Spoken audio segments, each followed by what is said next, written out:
Assalamualaikum warahmatullahi wabarakatuh. Kita sedang bersama Bapak Henry Saragih, Ketua Umum Serikat Petani Indonesia. Assalamualaikum Pak Henry.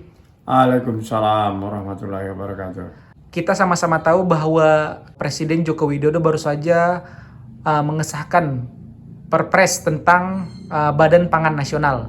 Boleh minta pendapat Pak Henry, pendapat dari Serikat Petani Indonesia mengenai kebijakan terbaru dari Presiden Jokowi ini, khususnya soal Badan Pangan Nasional ini, Pak? Terima kasih ya Presiden 29 Juli 2021 sudah menandatangani Perpres tentang Badan Pangan Nasional. Kita menyambut baik ya atas keputusan ini, karena inilah sesungguhnya memang satu badan yang ditunggu-tunggu oleh kita untuk mengatasi persoalan pangan di negeri kita ini, persoalan kebijakan pangan di negeri kita ini.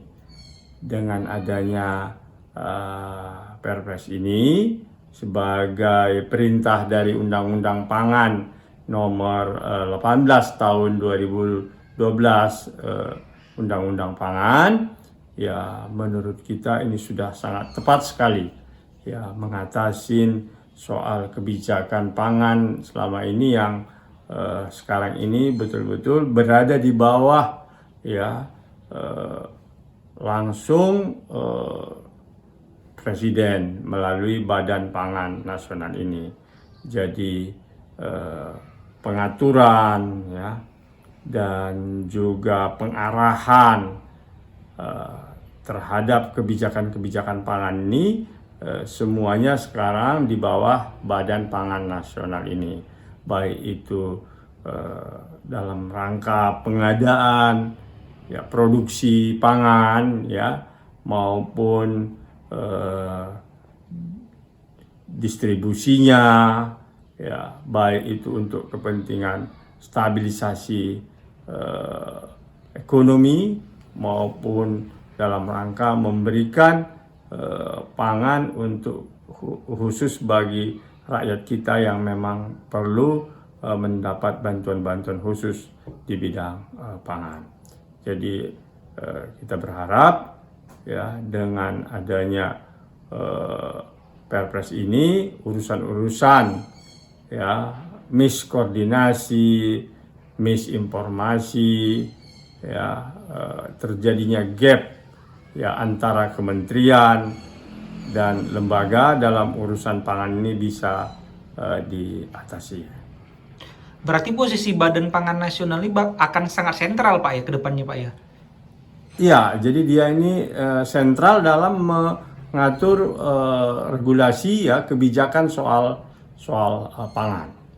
Ya, dan juga secara khusus untuk mengatasi masalah-masalah pangan yang dihadapi di daerah-daerah tertentu ya, dan bagi masyarakat-masyarakat kita tertentu.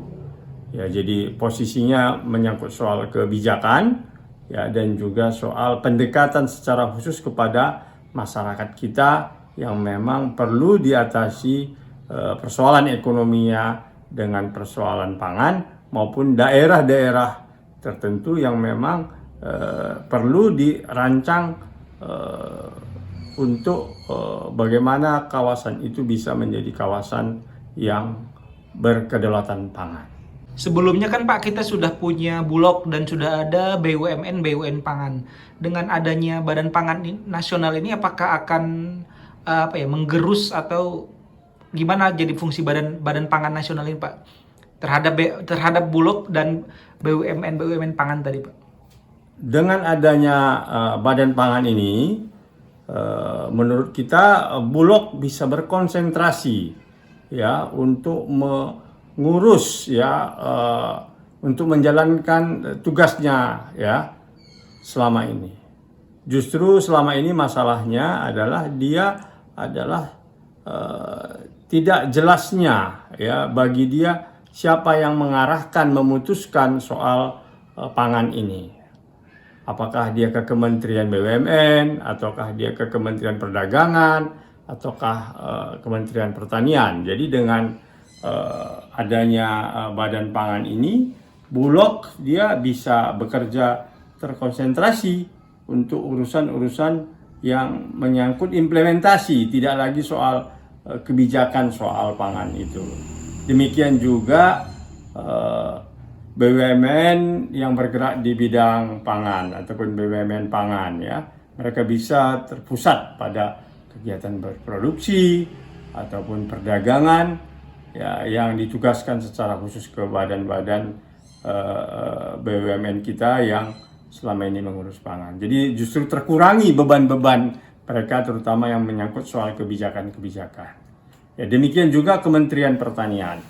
Ya, dia jadi bisa lebih terkonsentrasi pada mengurus bagaimana berproduksi, bagaimana mengurus petani ya, yang sangat penting ya di dalam urusan memproduksi pertanian ini dan juga urusan kehidupan ekonomi pertanian kita gitu ya.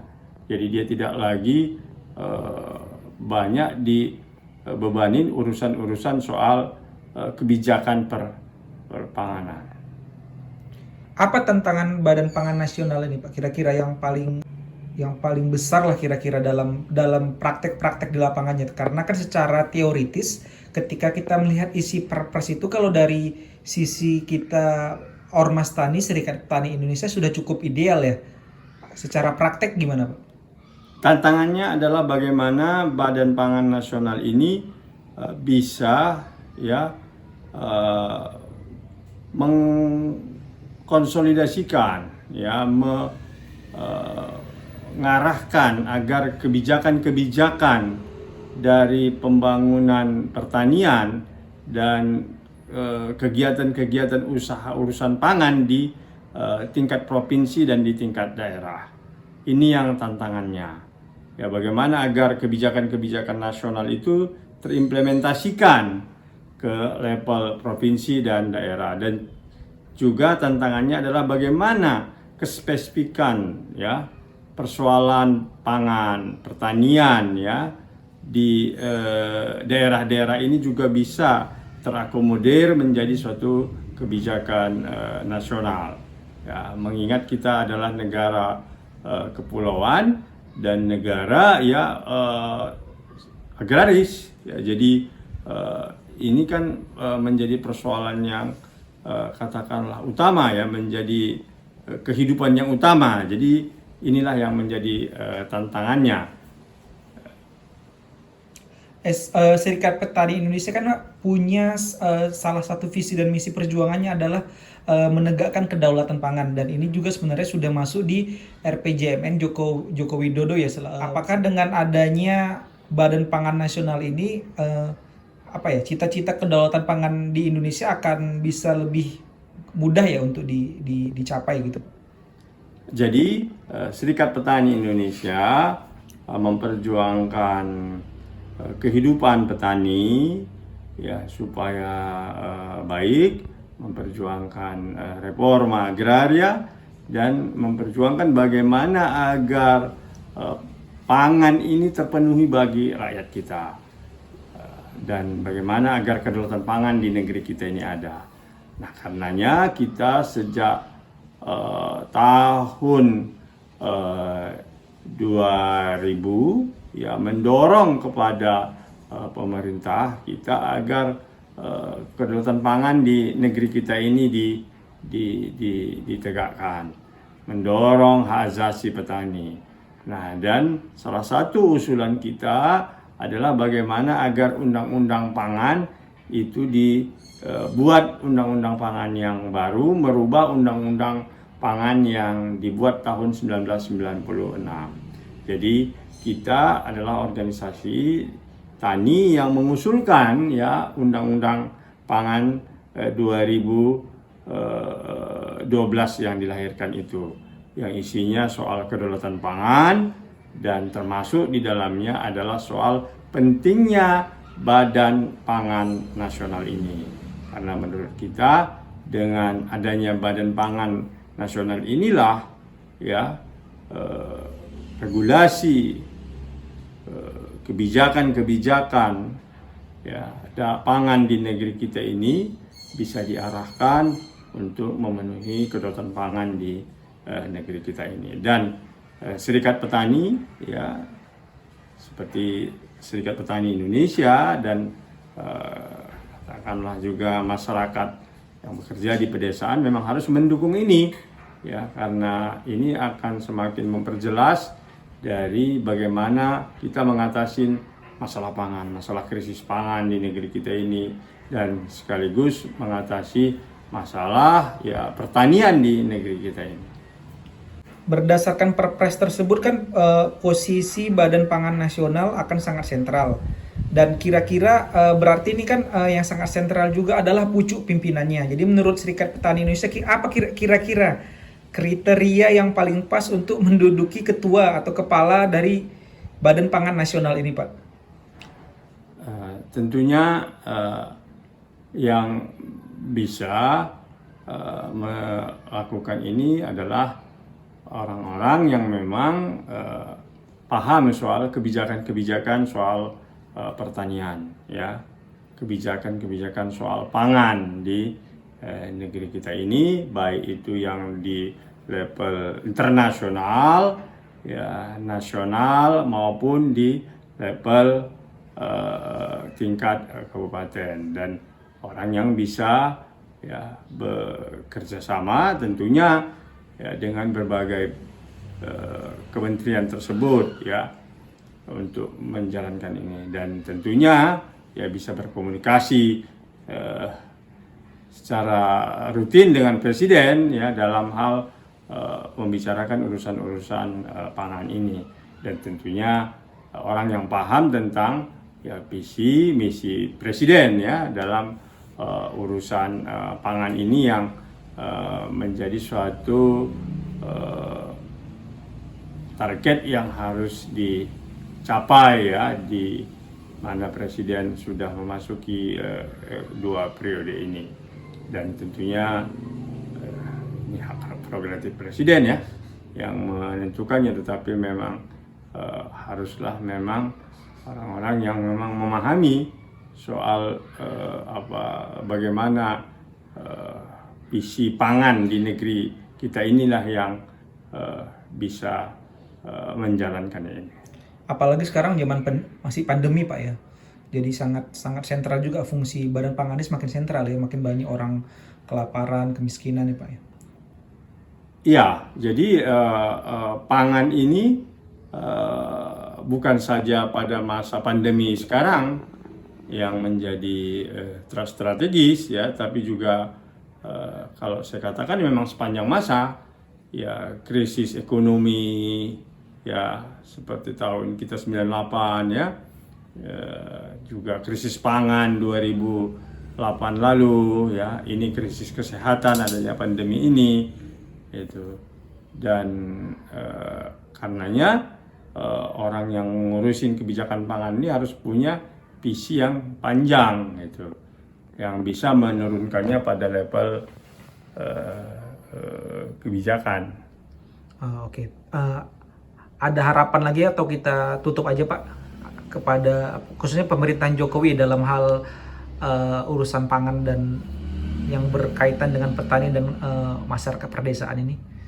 Harapan-harapan kedepannya? Ya, bila urusan pangan ini bisa diatasi, urusan katakan penegakan kedaulatan pangan ini bisa ditegakkan, dijalankan, sesungguhnya pemerintahan ini bisa mengatasi banyak hal di negeri ini, mulai dari lapangan pekerjaan, ya, kemiskinan bisa diatasi, juga pembangunan pedesaan bisa dilakukan, dan juga generasi kita orang Indonesia ini bisa dijamin gitu, karena kita akhirnya terhindar dari generasi yang kurang gizi ya. Kita menjadi orang yang cukup pangannya dan cukup gizi dan sehat, itu karena orang yang makannya sudah teratur, sudah baik, sudah dipenuhi,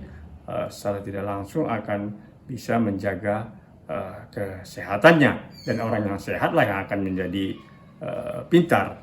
Jadi saya pikir ini adalah suatu pekerjaan yang sangat penting sekali, sangat penting di dalam kehidupan kita ini. Oke, terima kasih Pak. Wassalamualaikum warahmatullahi wabarakatuh.